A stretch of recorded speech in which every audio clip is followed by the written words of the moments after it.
औषध नाही, इंजेक्शन नाही, आता ऑपरेशन शिवाय पाठ आणि मानेच्या दुखण्यापासून आराम मिळवा. NC वेलनेस सेंटर, नवल पेट्रोल पंपासमोर, रेल्वे लाईन, सोलापूर. बारामतीमधून मोठी बातमी समोर येत आहे. बारामतीच्या गोजूबाबी येथे रेड बर्ड या कंपनीचे शिकाऊ विमान कोसळल्याची दुर्घटना घडली आहे. या दुर्घटनेत कोणीही जखमी अथवा मृत झाले नसून शिकाऊ पायलट सुरक्षित असल्याची माहिती समोर येत आहे.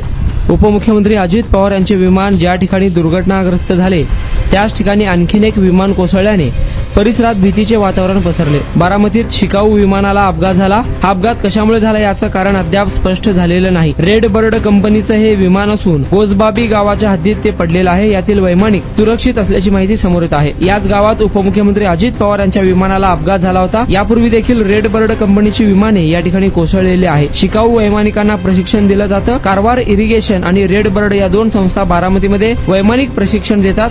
यापूर्वी देखील रेड बर्ड कंपनीवरती बंदी घालण्यात आली होती. 28 जानेवारी रोजी याच गोजूबावी गावच्या हद्दीत उपमुख्यमंत्री अजित पवार यांच्या विमानाचा अपघात झाला होता. यामुळे महाराष्ट्र हादरून गेला होता. आता त्याच ठिकाणी पुन्हा एक विमान कोसळल्याने खळबळ उडाली आहे. आणि आता अवस्था अशी व्हायला लागली होती की मी बसत किंवा उभं राहत नव्हतो, तर जास्तीत जास्त झोपून राहायचा प्रयत्न करायचो. सलगपणे आपण एखादं काम करायला लागलो की बॅकमध्ये पेन येतोय.